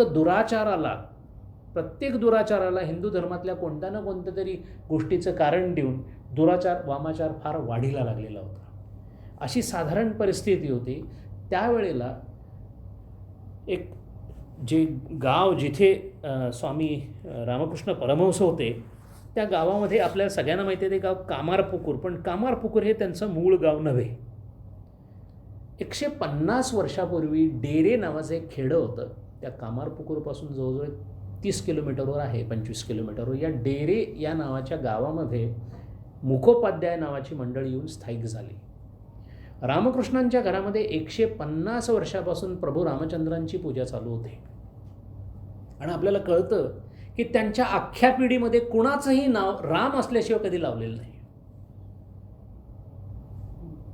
क्षुधीराम त्यांच्या वडिलांचं नाव, माणिकराम त्यांच्या आजोबांचं नाव, कनकराम त्यांच्या काकाचं नाव. राम हा शब्द नावामध्ये आला पाहिजे कारण राम ही त्यांची आराध्य देवता होती. असं ही रामाची आराधना करणारं हे मुखोपाध्याय कुटुंब हे डेरा नावाच्या गावामध्ये वसलेलं होतं. हे जे खेडं होतं डेरे नावाचं या ठिकाणी ही चट्टोपाध्याय फॅमिली जी होती यांचं काम मुख्य असं होतं की शेती करणे आणि भिक्षुकी करणे. भटभिक्षुकी करणे हा त्यांचा मुख्य धंदा होता. यापैकी माणिक राम म्हणजे यांचे आजोबा जे होते रामकृष्णांचे हे फार त्या गावामध्ये त्यावेळचं खेडं त्या खेड्यामध्ये प्रत्येक व्यक्तीला व्यक्तीच्या अनुभवानुसार मान असायचा त्यानुसार त्यांना मान होता. आणि त्यांचे थोरले चिरंजीव म्हणजे क्षुधीराम म्हणजे रामकृष्णांचे वडील. आता रामकृष्णांचे वडील जे क्षुधीराम होते त्याला खुधीराम असं बऱ्याच ठिकाणी लिहिलेलं दिसतं आपल्याला. खरं नाव त्यांचं क्षुधीराम आहे. रामासाठी भुकेला जो रामासाठी भुकेलेला आहे तो क्षुधीराम. या क्षुधीरामांची गंमत अशी होती की त्यांनी सगळी जी काय भिक्षुकी किंवा जे काही शिकायचं होतं पूजा अर्चा वगैरे ते सगळं आपल्या वडिलांकडूनच त्यांनी शिकलं. आणि शिकल्यानंतर ते ज्या ज्या ठिकाणी जायचे त्या त्या ठिकाणी भिक्षुकी जशी जमेल तशी करायची. राहिलेल्या वेळामध्ये आपली शेती करणे. सहसा ब्राह्मणांनी त्यावेळेला शेती करावा असा प्रघात नव्हता. शेती करवली जात असे करत नसत तरी त्यांची त्यावेळेला साधारण 150 बिघा म्हणजे 50 एकर शेती होती रामकृष्ण परमहंसांची वडिलांची क्षुधीरामांची. आता हे क्षुधीराम 16मधले होते. प्रचंड कडक 16 असायचं. यांच्या घरामध्ये 3 गोष्टींची पूजा नेहमी व्हायची. एक म्हणजे गायत्री मंत्र, दुसरं म्हणजे शीतला देवी आणि तिसरं म्हणजे रघुरामाची पूजा इथे व्हायची. या तिन्ही पूजांमध्ये आणि ती त्रिकाल व्हायची. सकाळ दुपार आणि संध्याकाळची तिन्ही वेळेला तिन्ही देवांची पूजा इथे केली जायची. क्षुधीराम स्वतः पूजा अत्यंत भक्तिभावानं करत असत. त्यांचे नियम अत्यंत कडक असे होते. जर एखाद्या ब्राह्मणांनी एखाद्या शूद्राच्या घरी जाऊन ब्राह्मणकी केलेली असेल तर त्या ब्राह्मणाशी हे संबंध ठेवत नसत, इतके कडक होते. इतकंच नव्हे, जर एखाद्या ब्राह्मणांनी आपल्या मुलीच्या लग्नामध्ये हुंडा दिलेला असेल तर त्या ब्राह्मणाशी हे संबंध तोडून टाकत. अशा प्रकारचं साधारण वातावरण क्षुधीराम यांचं होतं. पण अत्यंत भक्तिपूर्ण होते ते. लहानपणीच पाळण्यामध्ये त्यांचं लग्न झालं आणि त्यांना कळायच्या अगोदरच ती पत्नी वारून पण गेली. दोघेही लहान होते, लहानपणीच ती पत्नी वारली. असं होत होत ते 25 वर्षाचे झाले आणि जेव्हा 25 वर्षाचे झाले त्यावेळेला त्यांचं चंद्रमणी नावाच्या मुखोपाध्याय घरातल्या, ते मुखर्जी आणि हे चटर्जी, चट्टोपाध्याय आणि ते मुखोपाध्याय, त्यांच्या मुलीशी लग्न झालं. ही चंद्रमणी लग्न झाली तेव्हा 9 वर्षाची होते, हे 25 वर्षाचे होते. या दोघांची गंमत अशी होती की जेव्हा हे दोघे तिथे होते तेव्हा सगळ्यात मोठे क्षुदिराम असल्यामुळं निधीराम आणि कनकराम हे छोटे भाऊ आणि त्यांची एक बहीण होती, या सगळ्यांचा प्रतिपाळ करायचं काम यांच्यावर आलं. कारण आजोबा गेल्यानंतर, म्हणजे वडील गेल्यानंतर क्षुदिरामांच्यावर जबाबदारी पडली. तरी पण साधारण असणाऱ्या उत्पन्नामध्ये सगळं काही व्यवस्थित चाललं होतं आणि त्यांना मग ही 3 मुलं झाली आणि कात्यायनी नावाची एक मुलगी झाली. अशी 4 मुलं त्यांना होती, म्हणजे माणिक रामांना, क्षुदिराम, कनकराम, निधीराम आणि कात्यायनी. सगळं व्यवस्थित चाललं होतं, जसं साधारण एखाद्या खेड्यामध्ये असतं तसं. हे जे गाव, डेरा गाव होतं, हे डेरे गाव कामारपुकूरच्या जवळ होतं आणि ही तिन्ही गावं, ही जी गावं होती, कामारपुकूर, श्रीपूर, मुकुंदपूर, डेरे, ही सगळी गावं बांकुरा नावाचा एक जिल्हा आहे त्या जिल्ह्याजवळ आहेत. साधारण त्या काळी सगळेच्या सगळे तीर्थयात्रेला जरूर बाहेर जायचे आणि तीर्थयात्रा ही पायी केली जायची. त्यामुळं गयेकडे जाणारे जे होते, गया शहराकडे जाणारा जो तीर्थयात्रेकरूंचा जो हे होता, जमा होता, तो नेहमी ज्या रस्त्यावरून जायचा त्या रस्त्यावर हे गाव होतं. कारण ओरिसाच्या जवळ असणारा हा बंगालचा जिल्हा आहे. अशा ठिकाणी डेरे या ठिकाणी सगळं व्यवस्थित चाललं असताना एक दुर्धर प्रसंग आला या क्षुदिरामांच्यावर. तो प्रसंग 2 दृष्टीने आपल्याकडे पाहण्यासारखा आहे. एक म्हणजे रघुरामावर प्रचंड भक्ती असल्यामुळे आयुष्यामध्ये मी खोटं बोलणार नाही असा जवळजवळ अध्यवृत प्रणच होता त्या घराचा. क्षुदिरामांच्या घरामध्ये कोणीही खोटं बोलल्याचं फारसं त्या भागामध्ये माहिती नव्हतं. गमतीचा भाग असा होता की हा जो भाग होता हा पूर्वी सरंजामदारांच्याकडे असायचा. या कामारपुकूर किंवा डेरे या गावाच्या जवळचं सगळ्यात मोठं गाव म्हणजे बर्दवान म्हणून गाव होतं. या बर्दवान गावाचा जो जहागीरदार होता, त्या जहागीरदाराकडे एक काय म्हणतो त्याला, सोहळं करण्यासाठी जो ब्राह्मण ठेवला होता, तो ब्राह्मण यांच्या गावचा असल्यामुळे हे गाव त्यांना दिलं होतं की या गावाचं उत्पन्न तुम्हाला, कारण तुम्ही आमचे भटजी आहात. तेव्हा या गावामध्ये जेव्हा प्रत्येक गावाचे, एका गावाला जेव्हा सरंजामदार असायचा तेव्हा प्रत्येक गावामध्ये छोटे छोटे जमीनदार असायचे. पैकी या डेरे गावामध्ये जो जमीनदार होता त्याचं नाव रामानंद रॉय. हा रामानंद रॉय हा अत्यंत वाईट माणूस होता. यांनी बऱ्याच जणांच्या जमिनी लाटलेल्या होत्या आणि हा नंतर फार निपुत्रिकने हाल होऊन वारला. पण त्याचा स्वभाव अत्यंत वाईट होता. झालं असं की एका कोर्ट केसमध्ये या रामानंद रॉयला कोणाची तरी जमीन बळकवायची होती, त्याच्यासाठी एक खोटी साक्ष द्यायची होती. फक्त सांगेल तेवढं बोलायचं होतं आणि ही साक्ष ग्राह्य केव्हा होईल, जर एखाद्या चांगल्या प्रतिष्ठित माणसानं दिली आणि प्रतिष्ठित माणसामध्ये जर क्षुदिरामांनी जर दिली तर तो जो जज किंवा जो कोणी तिथे पंच आहे ते निश्चितच मांडतील. म्हणून त्यांनी क्षुदिरामांना बोलवलं आणि सांगितलं की असं असं करायचं आहे म्हणून. क्षुदिरामांनी तत्काळ आणि स्पष्ट नकार दिला की माझ्या तोंडून कोणत्याही प्रकारे मी रघुरामाच्या प्रसादाचं भक्षण करतो, तेव्हा माझ्या ज्या तोंडात रामाचा प्रसाद आहे त्या तोंडातून खोटं वाक्य निघू शकत नाही असं म्हटल्यामुळं हा जमीनदार खूप रागावला आणि नंतर त्यांनी खोटी केस करून यांची सगळी जमीन बळकावली. परिस्थिती अशी झाली की क्षुदिरामांची 150 बिघा म्हणजे 50 एकर जमीन ज्याच्यावर इतकी कुटुंब होती ती सगळीच्या सगळी जमीन ह्यांनी हडप करून टाकली. त्यामुळे ते निर्धन झाले. निर्धन झाल्यामुळे काय करावं हे कळेना, कुठं जावं हे कळेना. अशा वेळेला त्या बर्दवानच्या जहागीरदाराचा जो ब्राह्मण होता, भिक्षुक होता, त्यांचं नाव गोस्वामी किंवा गोसावी, त्या गोस्वामींनी यांचं कर्तृत्व माहीत असल्यामुळे क्षुदिरामांना बोलून घेतलं आणि आपल्या मैत्रीपोटी असं सांगितलं की तू एक काम कर, आता तुला नाहीतरी तिथं काय राहिलेलं नाही आहे, तेव्हा तू सगळं सोड आणि कामारपुकूरला येऊन राहा. म्हणून रामकृष्ण परमहंसांचे वडील डेरे या गावातून कामारपुकूर या गावामध्ये राहायला आले. इथे आल्यानंतर गमतीचा भाग असा आहे की या सगळ्या प्रसंगामध्ये पती पत्नीची रामरायावरची श्रद्धा इतकी अटळ होती की त्यांची परिस्थिती खराब झाल्यामुळे बऱ्याच वेळेला त्यांना 2 वेळचं जेवण मिळत नसे. जेव्हा चंद्रमणी येऊन सांगत असे की आज महाराज आपल्या घरी जेवायला काही नाही आहे, त्यावेळेला क्षुदिरामांचं वाक्य इतकंच असे, आज रघुनाथांनी उपवास करायला सांगितलं आहे, कारण आज त्यालाही काही प्रसाद देता येणार नाही. वाईट दोघांना एवढंच वाटायचं की आपल्या देवासाठी 2 घास करून घालावेत एवढंसुद्धा आपल्याकडं नसावं, आपल्याला जेवण मिळालं नाही याच्याबद्दल कधीही त्यांना दुःख वाटलं. आणि काही वेळेला तर असे काही दिवस जायचे की ज्याच्यामध्ये पूर्ण अन्नसुद्धा पोटात जायचं नाही. पण एवढं झालं तरीसुद्धा त्यांची परमेश्वरावरची म्हणजे रघुरामावरची श्रद्धा अजिबात कमी झाली नाही. गमतीचा भाग म्हणजे जेव्हा गायत्री मंत्राचं उच्चारण करत जेव्हा पूजेला बसायचे क्षुदिराम, तेव्हा 2 त्यांच्यामध्ये होणारे बदल रामकृष्णांनी सांगून ठेवलेले आहेत. आणि एक त्यातला बदल हृदय म्हणजे त्यांच्या रामकृष्णांचा जो कझिन आहे, चुलत भाऊ आहे, त्यांनी लिहून ठेवलेलं आहे. ते असे आहेत की साधारण जो योगी असतो त्या योग्याची छाती ही साधारण किरमिजी रंगाची किंवा रक्ताचा पुरवठा वाढल्यामुळं लाल रंगाची असते. हे खून नेहमी स्वतः रामकृष्ण परमहंस बघत असत. आणि गमतीचा भाग म्हणजे दयानंद सरस्वतींची छाती तपासून रामकृष्ण परमहंसांनी बघितलेली होती. म्हणजे एका योग्याची योग्यता दुसरा योगी पाहत होता अशी घटना घडलेली आहे. आणि ती जी 2 गोष्टी आहेत त्यातली दुसरी गोष्ट म्हणजे अखंड घळाघळात डोळ्यातून वाहणारं पाणी. जेव्हा भाव एका विशिष्ट मर्यादेच्या पुढे जातात, साधारण उन्मिनी अवस्थेजवळ जाऊन पोचतात, तेव्हा गात्रांवर आपलं नियंत्रण राहत नाही.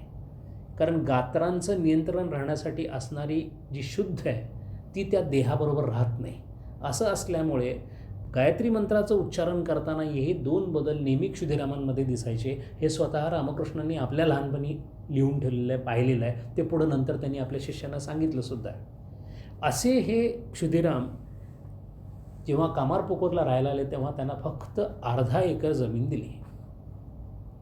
50 एकर म्हणजे 150 बिघा जमिनीमध्ये ज्यांचं कुटुंब चालत होतं त्यांची परिस्थिती आज असेल की तेही त्यांच्या मित्रांनी त्यांच्यावर कृपा केली म्हणून. पण गमतीचा भाग असा होता की या अर्धा एकरामध्ये जेवढं उत्पन्न येत होतं त्या उत्पन्नामध्ये हे अख्खं कुटुंब जेवून गावातल्या बऱ्याच लोकांना जेवायला घालत होतं.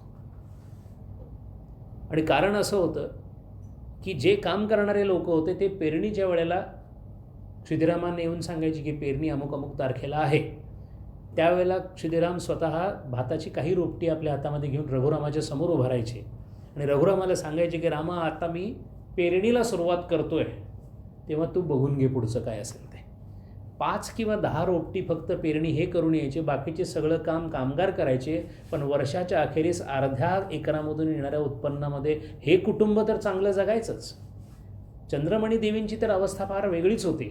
या बाई जेव्हा किती भाविक किती सात्विक होतं हे पाहण्यासारखं आहे. म्हणून आपण अवतार ज्यांच्या पोटी येतात त्यांचं पुण्य, विठ्ठलपंत आणि रुक्माईंचं जे पुण्य होतं ते आपण पाहिलेलं आहे कसं होतं, तशीच अवस्था इथं आपल्याला बघायला मिळते. या चंद्रमणीबाई ज्या होत्या त्यांची गंमत अशी होती की त्या स्वतः जेवण बनवायच्या.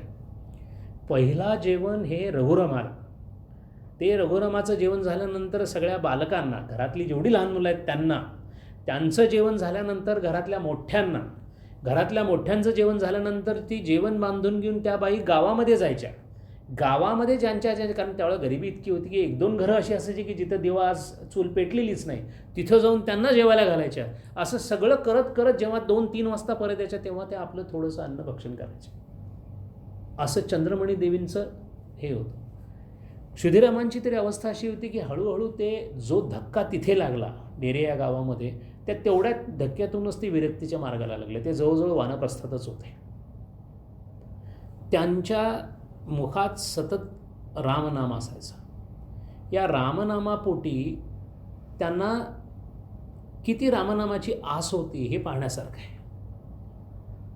त्यांच्या भावाचा मुलगा, कनकरामाचा जो मुलगा होता त्याचं नाव रामकुमार.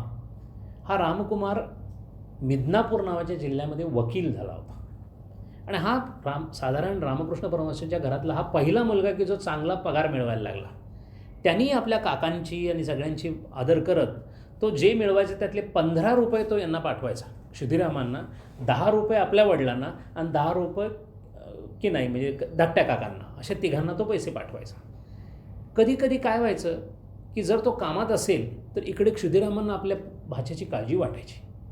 म्हणून मग ते काय पुतण्याची काळजी वाटायची म्हणून ते काय करायचे, आपल्या गावातून 35 किलोमीटरवर मिदनापूर होतं, चालत निघायचे तिकडं. सकाळी सकाळी काहीतरी खायचं, त्या म्हणजे हे 1877च्या आसपासची गोष्ट आहे. ते सकाळी सकाळी चालत निघायचे, साधारण जेवणाच्या वेळेपर्यंत मिदनापूरला पोचलेली असायची, कधी कधी संध्याकाळी पोचलेली असायची. गमतीचा भाग असा की एकदा अशीच रघुरामाची पूजा करून ते जेव्हा निघाले होते तेव्हा त्यांच्या लक्षात असं आलं की सगळीकडं बेल वाळून गेलेलं आहे. आणि बिल्वपत्र जसं आपण द्यायला पाहिजे देवायला तसं काय बिल्वपत्र मिळत नाही आहे. त्यामुळे एक एक कुठेतरी खोट राहतीये पूजेत असं उगीचच मनामध्ये वाटत होतं. कारण मनामध्ये डोक्यामध्ये विचार एकच, रामरायाची पूजा, रघुराय काय करत, रघुरायाचा प्रसाद, रघुरायाचं जेवण, रघुराय इतके राममय झालेले होते. सकाळी सकाळी उठले आणि चालायला लागले आणि काय झालं, मिदनापूर साधारण सकाळी 6ला निघालेला माणूस 10, 10:30 वाजले, 4.5 तास चालला आणि अचानक एका बेलाच्या झाडाखाली आले आणि तिथे फार छान बेल लागला होता. आता एखादा सामान्य माणूस सकाळी निघालेला, आता काय देवाची पूजा झालेलीच आहे तेव्हा पुढं जायला हरकत नाही, त्यांच्या असं लक्षात आलं की हा बेल देवाला परत मिळेल की नाही माहिती नाही.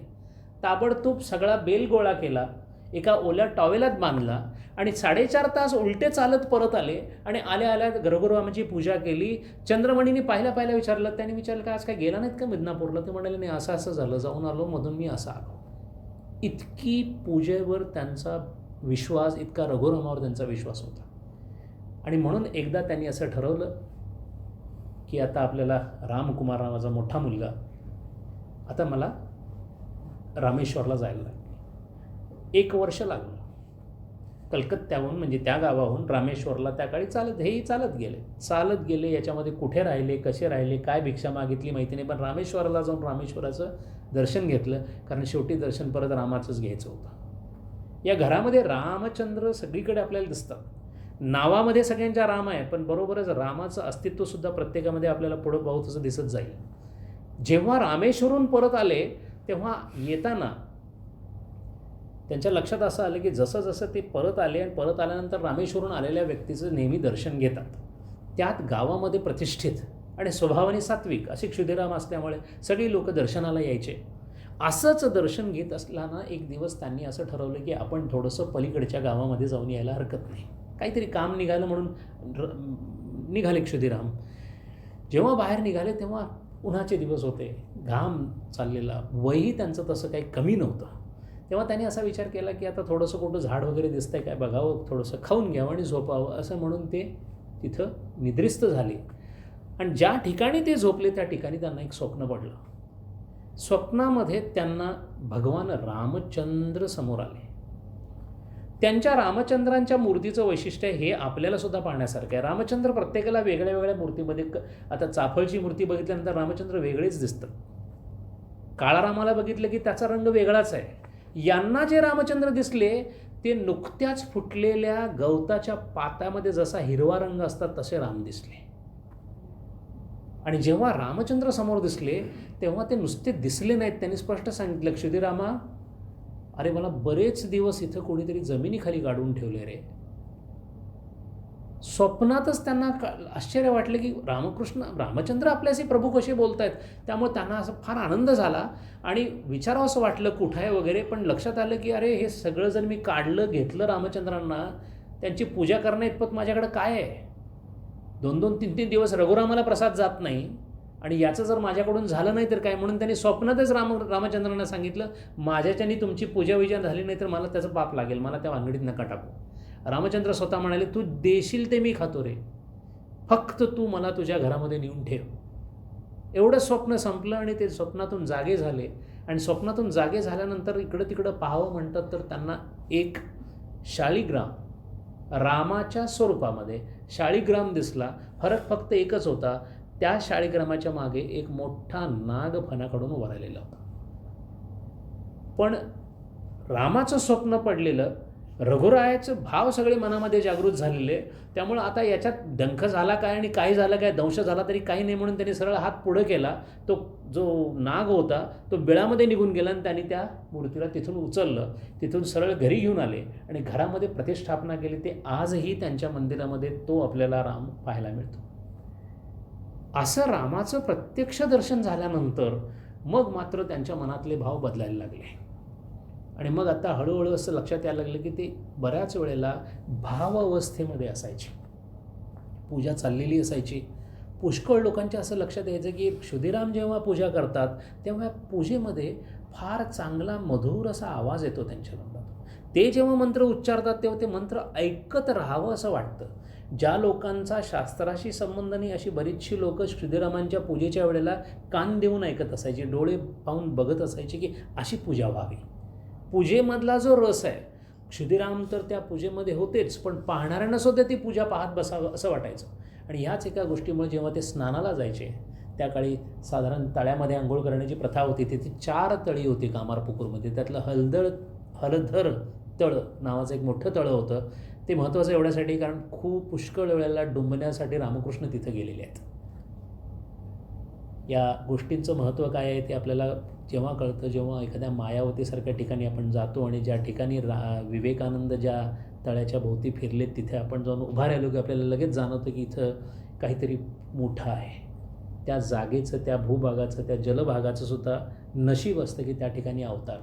म्हणून या तळ्यामध्ये जेव्हा ते स्नानाला जात असत तेव्हा स्नानाला आलेली सगळी मंडळी बाजूला होत. पुष्कळ वेळेला ते येऊन स्नान करून जात, यामध्ये ते स्नान करतात याचं त्यांना भान आहे की नाही असं सगळ्यांना वाटत असे. इतक्या यांत्रिक पद्धतीने येऊन ते स्नान करून जात असत. याचाच अर्थ ते भावसमाधीमध्ये पुष्कळ वेळेला असत. असं सगळं असताना त्यांनी असं ठरवलं की मी आता गयेच्या यात्रेला जाणार आहे म्हणून. 300 मैलाचं अंतर, घरामध्ये रामकुमार. रामेश्वरहून आल्यानंतर एक मुलगा झाला म्हणून त्याचं नाव रामेश्वरच ठेवलं. परत राम आला त्याच्यात. पहिले रामकुमार, मग रामेश्वर आणि एक मुलगी झाली कात्यायनी. ही 3 मुलं होती. आत्ता त्यांचं वय झालं होतं 60. 60व्या वर्षी त्यांनी असं ठरवलं की आपण गयेला जायचं. गयेला यात्रेसाठी म्हणून ते निघाले. सगळ्यांनी निरोप वगैरे, गावातले लोक, छोटंसं गाव, सगळ्या गावातल्या लोकांनी एकत्र निरोप दिला आणि 300 मैलाचं अंतर पायी तोडवत ते गयेला पोहोचले. मूळचे ब्राह्मण, पूर्वमीमांसेमध्ये निष्णात, पूजा अर्चा विधी सगळे शिकलेले असल्यामुळं या सगळ्या ज्ञानाचा उपयोग करून त्यांनी आपल्या दर्शनासाठी गयेला गेल्यानंतर तिथे विष्णूचं दर्शन घेतलं. विष्णू गयेमध्ये गदाधर या नावाने प्रतिष्ठित आहे. त्या गदाधराची त्यांनी पूजा केली आणि त्या गदाधराची पूजा करण्याच्या अगोदर एक छोटासा प्रसंग घडला होता, तो त्यांना आठवला. प्रसंग असा होता की गयेला जाणार असं जसं जाहीर झालं त्याबरोबर ते निघणार त्याच्या आत एक बातमी आली की तुमची मुलगी जी आहे ना कात्यायनी, तिला भूत लागलेलं आहे, तिला पिशाच्य बाधा झालेली आहे. तेव्हा तुम्ही गेलात आणि काय झालं बिलं तर काय करायचं, तेव्हा तिला बघा आणि मग जावा. चंद्रमणी खूप, आई घाबरली. आपल्या मुलीला एकच मुलगी, तिला असं व्हावं. त्याच्यानंतर त्यांना आणखीन एक मुलगी झाली. कारण हे जेव्हा पिशाच्य बाधा झाली तेव्हा त्यांचं वय 45 वर्ष होतं आईचं.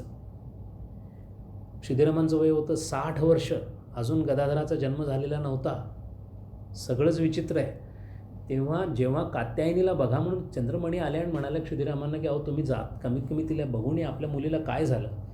पण क्षुदिरामांचा इतका आत्मविश्वास होता, ते म्हणाले हे बघ, आपल्या घरामध्ये, ज्या घरामध्ये रघुराय आहेत त्या घरामध्ये दुसरं कोणी थांबूच शकत नाही, फक्त रघुराय थांबतील, पिशाच्य कसं थांबेल. तर ती म्हणाली जर असं असेल तर मग तुम्ही जाऊन का बघत नाही. ते म्हणाले मी जाऊन बघतो. ते कात्यायनीच्या गावी गेले आणि कात्यायनीच्या गावी जाऊन कोणत्याही प्रकारचं त्यांना तारक मारक विधी वगैरे काही माहीत नव्हतं. त्यांना एकच विधी माहिती होतं. त्यांनी स्पष्ट कात्यायनीला विचारलं, कात्यायनीला म्हणजे तिच्या पिशाच्याला विचारलं की तुला नेमकं काय हवं आहे. रघुराम ज्या घरामध्ये आहेत त्या घरामध्ये तू येण्याचं धाडस कसं केलेलं आहेस. आणि कात्यायनी बोलती झाली. ती म्हणाली मी पूर्वज आहे, माझं पिंडदान झालेलं नाही, मला फक्त आश्वासन दे की तू पिंडदान माझं गयेला करशील, एवढं तू मला म्हण आणि मी हिला सोडून जातो. प्रश्न असा झाला, क्षुदिरामाने प्रश्न विचारला, तू सोडून गेलीस हे आम्हाला कसं कळणार. ती म्हणाली तुम्ही नुसतं हो म्हणा, बाहेरच्या बाजूला जे मोठं निंबाचं झाड आहे त्याची एक फांदी मोडून पडेल आणि समजा मी गेले. त्याप्रमाणे यांनी आश्वासन दिलं. काही सेकंदामध्येच बाहेर मोठा आवाज झाला आणि निंबाच्या झाडाची फांदी मोडून पडली. कात्यायनी बरी झाली. तेव्हा ह्या बरी झाल्यामुळे सुद्धा पिंडदान करणं जरुरीचं आहे, हा एक आणखीन हेतू घेऊन ते गयेला गेले होते. पण तिथे गेल्यानंतर जेव्हा पिंडदान केलं, शास्त्रोक्त पद्धतीने पिंडदान केलं, विष्णूच्या मूर्तीजवळ, गदाधराजवळ हे पिंडदान झालं. आणि पिंडदान वगैरे झाल्यानंतर त्यांनी तिथे विश्रांतीसाठी जेव्हा रात्री झोपले होते तेव्हा स्वप्नामध्ये त्यांना पूर्वीसारखं एक स्वप्न पडलं. स्वप्न त्यांनी स्पष्ट वर्णन केलेलं आहे आणि त्या स्वप्नाचं वर्णन आपल्यालासुद्धा फार महत्त्वाचं आहे. त्याचं कारण असं आहे की पिंडदान या विधीबद्दल आपले असणारे ज्या काही समजुती गैरसमजुती आहेत त्या सगळ्या इथं पूर्ण विश्राम पावतात. त्याचं कारण असं की आपल्या पूर्वजांना पिंडदान करावं म्हणून ते गायला गेले होते. हा पिंडदान विधी त्यांनी उरकलेला होता. स्वप्नामध्ये त्यांच्या असं लक्षात आलं की सगळे आपले पूर्वज जे त्यांच्या माहितीतले होते आणि जे त्यांच्या माहितीतले नव्हते ते सगळेच्या सगळे एका बाजूला असे सगळे उभारलेत. अत्यंत आनंदी आहेत, अत्यंत तेजस्वी आहेत, अत्यंत प्रसन्न आहेत आणि ते सगळेच्या सगळे क्षुदिरामांना सांगतायत की तिकडं बघ कोण बसलं आहे, तिथे राजसिंहासनावर कोण बसले बघ म्हणून सांगितल्यानंतर क्षुदिरामांची दृष्टी तिकडे गेली. तिथे प्रत्यक्ष विष्णू गदाधर बसलेले त्यांना दिसले. त्यांनी आपल्या दृष्टीने नमस्कार केला. स्वप्नामध्येच त्यांना नमस्कार केला आणि स्वप्नामध्ये नमस्कार केल्या विष्णू भगवानाने सांगितलं, ते म्हणाले क्षुदिरामा मी तुझ्या घरी येणार आहे रे. क्षुदिरामांना काय बोलावं हे कळेना. प्रत्यक्ष नारायण मला सांगतायत माझ्या स्वप्नामध्ये की मी तुझ्या घरी येणार आहे.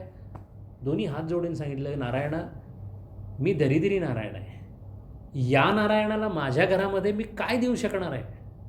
तेव्हा देवा तुम्ही आहात तिथे बरे आहात, माझी फक्त सेवा मंजूर करून घ्या, पण माझ्या घरामध्ये मी तुमचं काही करू शकेन असं मला वाटत नाही.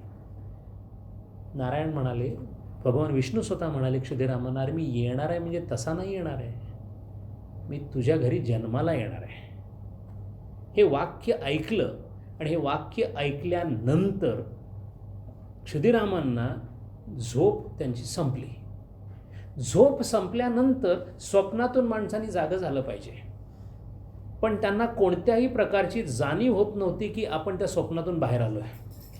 त्यामुळं उघड्या डोळ्यांनी ते स्वप्न तसंच चालू आहे असं क्षुदिरामांना बराच काळ दिसत राहिलं आणि जवळजवळ काही तासांच्या अंतरानंतर हे क्षुदिरामांचं स्वप्न संपलं. स्वप्न संपल्यानंतर जेव्हा गयेहून ते परत आले तेव्हा आल्या आल्या त्यांनी ताबडतोब सांगितलं. कोणाला? चंद्रमणीला. म्हणाले कोणी विश्वास ठेवणार नाही, माझा रघुराम विष्णूच्या रूपाने तिथे आला आणि असं असं असं असं असं झालं.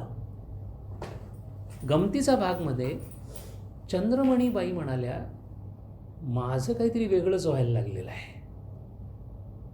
क्षुदिरामाने विचारलं काय असं काय बघ. ते म्हणाले माझ्या शरीरामध्ये मला खूप बदल दिसत आहेत. काय बदल दिसत आहेत? तर त्या म्हणाल्या मला नाही माहिती, पण मला ना एकदम हलकं हलकं वाटतं आणि असं वाटायला लागलं ना की आता रघुरामाची मी पूजा करायला गेले सकाळी की मला तो माझ्या मुलासारखाच दिसतो आणि मग मी आईसारखी त्याच्याशी बोलते आणि मी बोलत नाही, मी केव्हा बोलते मला कळतच नाही. तर ते म्हणाले ठीक आहे, राम मुलासारखा तुला वाटतो, मातृवात्सल्य भाव आहे तोही नवविधा भक्तीमध्ये येतो असं सांगायला लागल्यानंतर ते म्हणाले तितकंच नव्हे, मला वेगळ्या वेगळ्या देवता दिसायला लागल्यात. ही सगळी गोष्ट त्या एका छोट्याशा झोपडीमध्ये राहणाऱ्या क्षुदिरामांच्या घरामध्ये होत होती. येणाऱ्या नारायणाच्या अवताराची ही पावलं त्यांना हळूहळू दिसत होती.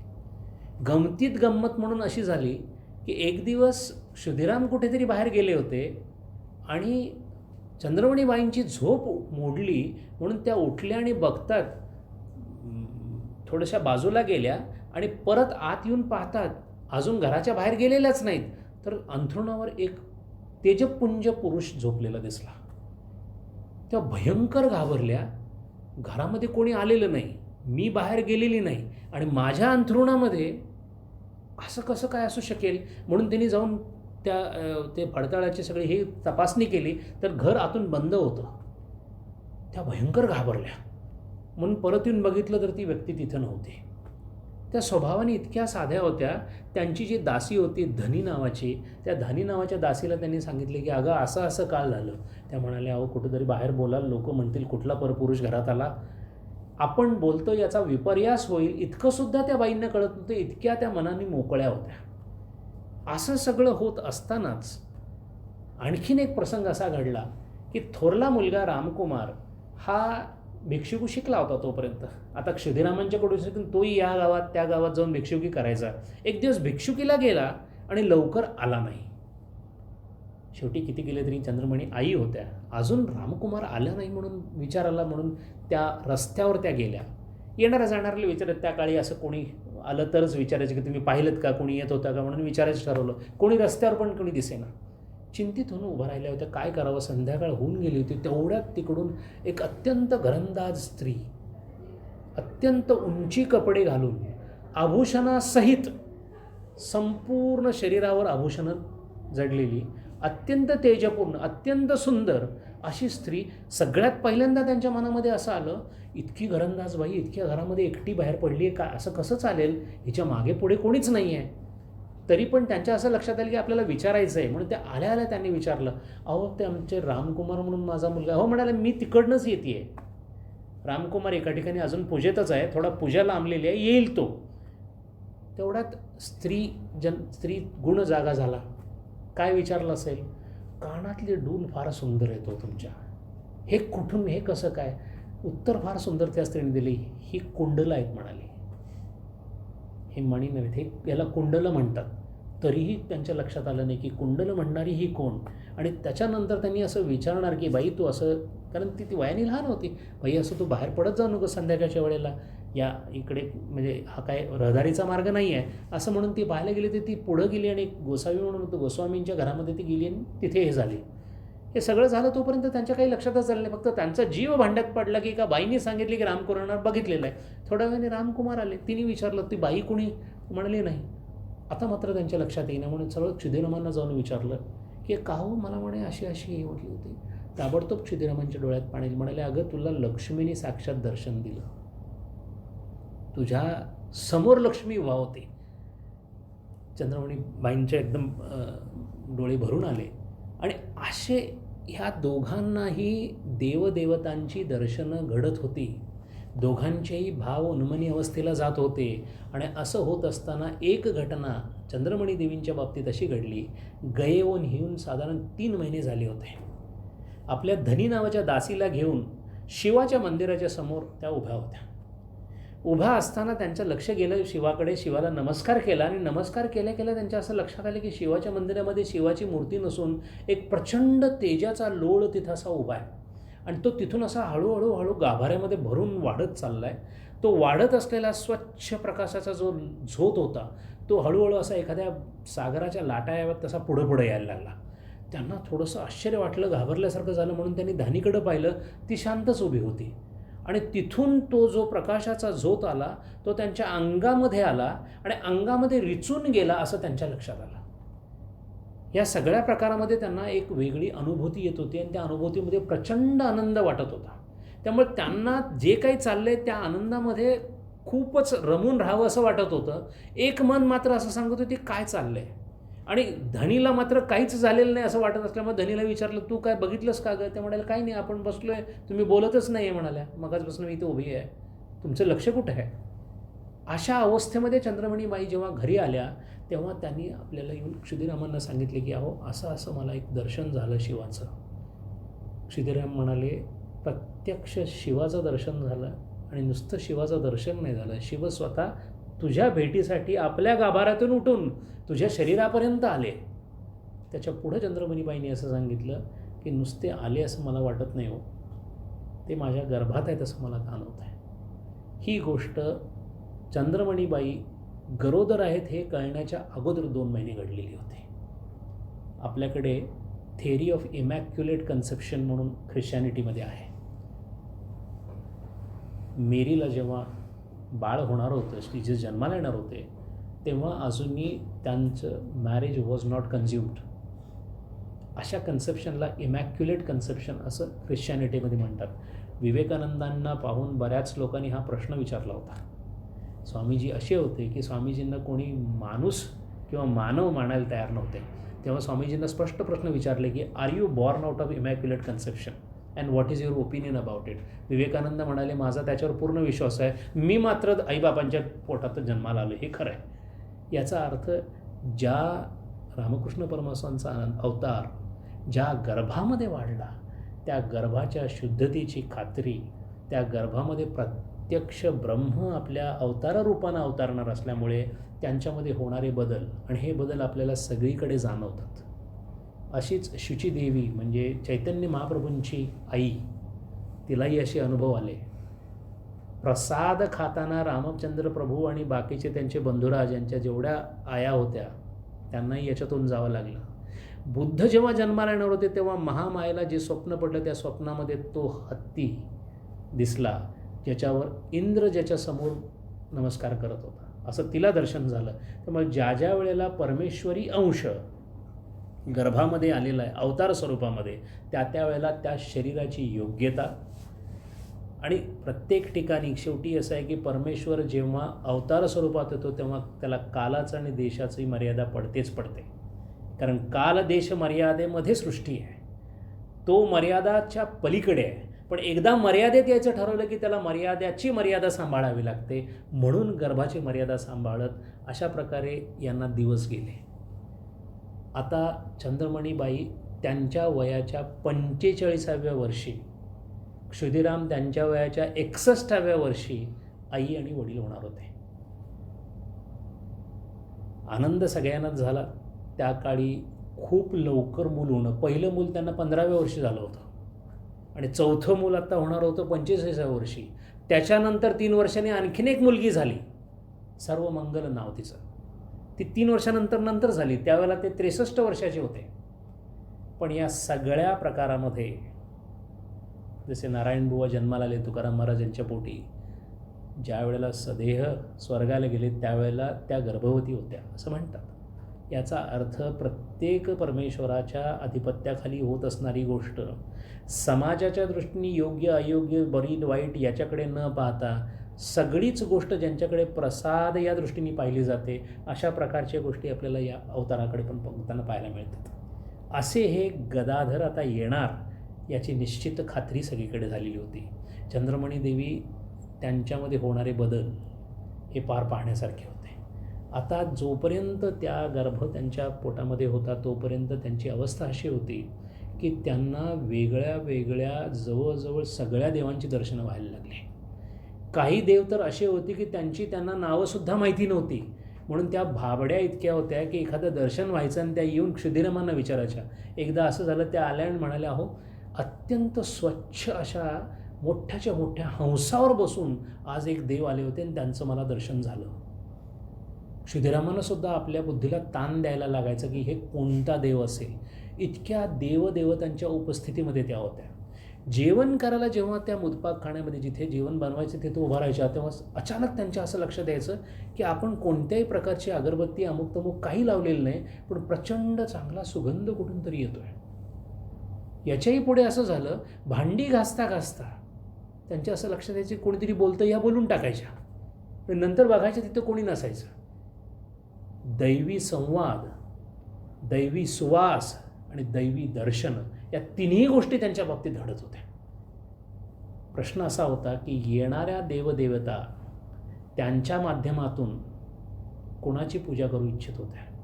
आता येणाऱ्या अवताराची पूजा, कारण आता हा अवतार इथे येणार आहे याची देवयोनी सुरयोनीमधल्या लोकांनासुद्धा खात्री झाली होती की इथे अवतार आता जन्माला येणार आहे.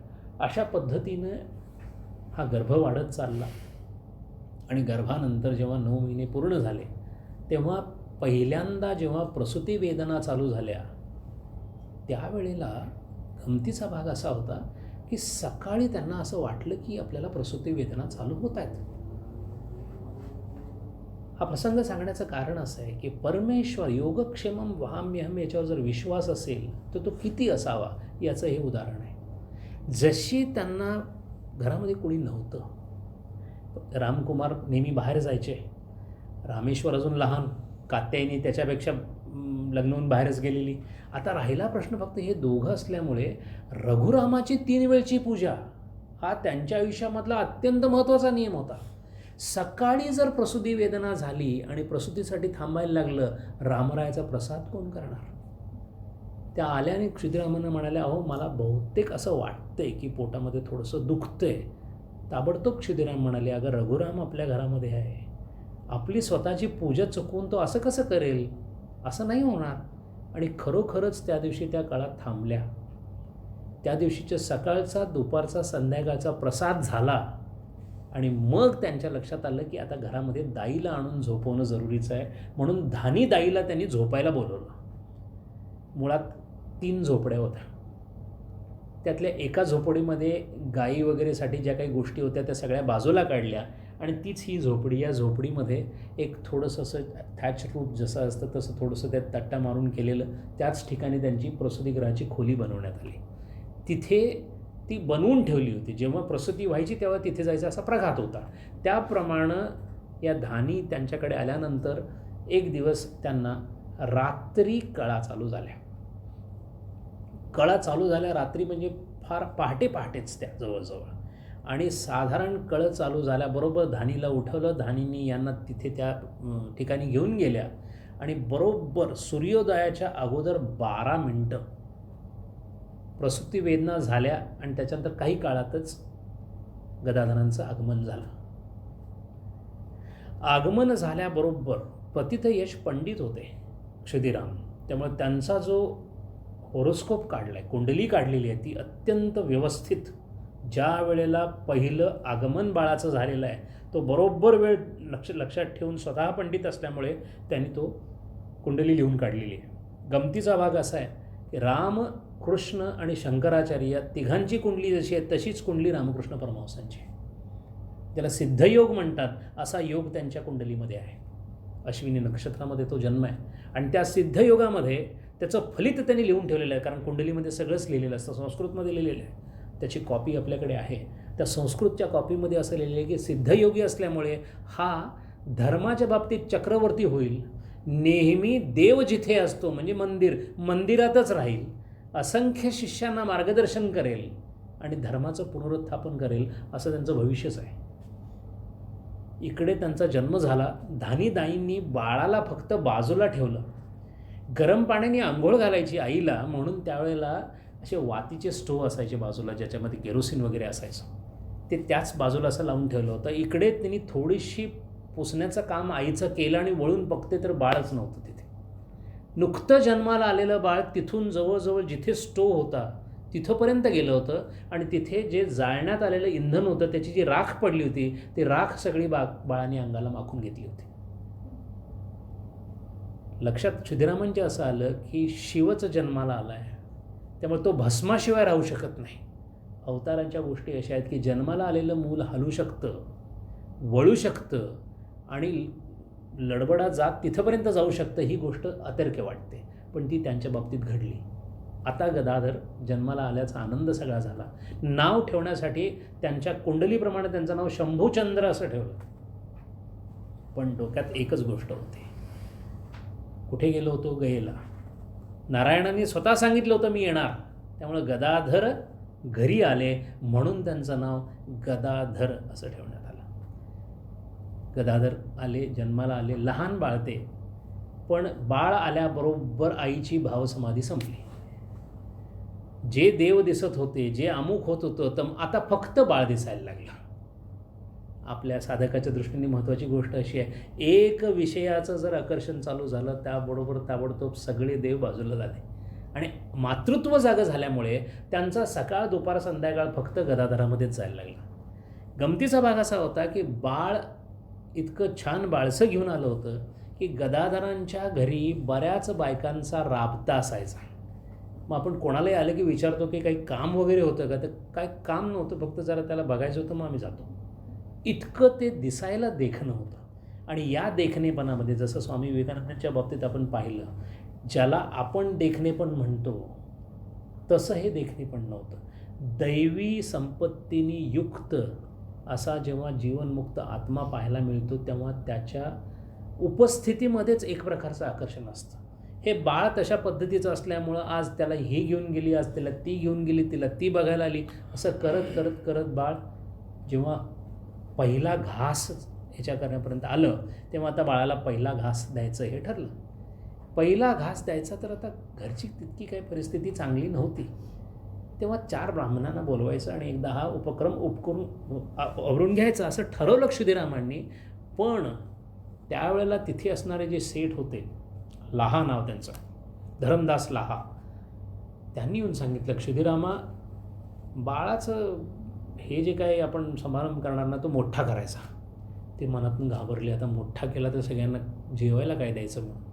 आणि गमतीचा भाग म्हणजे असा की जेव्हा ठरवलं तेव्हा या संपूर्ण कार्यक्रमाचा खर्च या पुरुषोत्तमदास लहाने दिला आणि पुष्कळ म्हणजे अनेक ब्राह्मण, अनेक भिकारी, अनेक उपाशीपोटी लोक सगळेच्या सगळे यावेळेला जेवून गेले.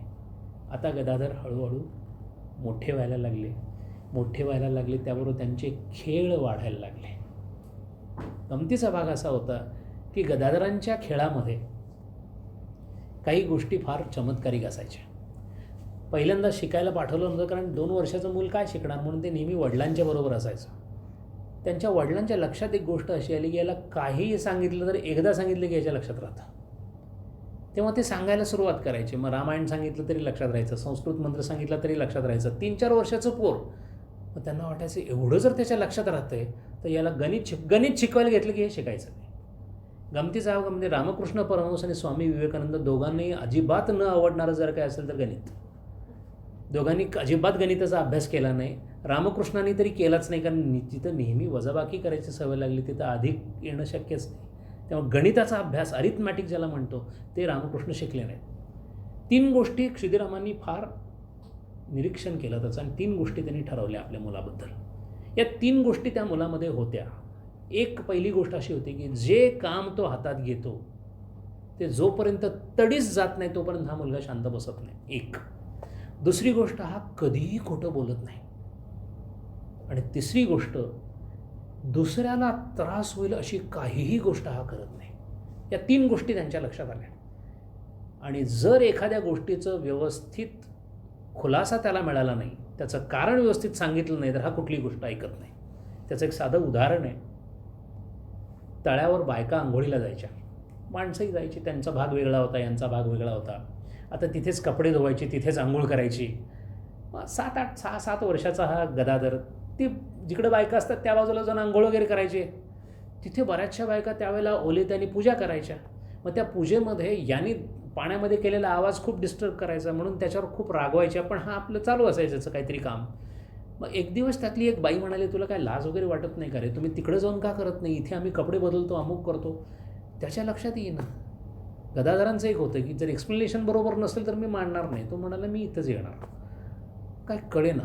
मग त्यातली एक बाई म्हणाली, तुला कळत नाही का, इथं कपडे वगैरे बदलतात, तेव्हा इथं काय, आणि कपडे बदल काय होतं. मग तो म्हणाला कपडे बदलतात म्हणजे काय होतं का, त्यांनी काय होतं, बघायचं नसतं. काय होतं, बघायचं नसतं, चांगलं नसतं.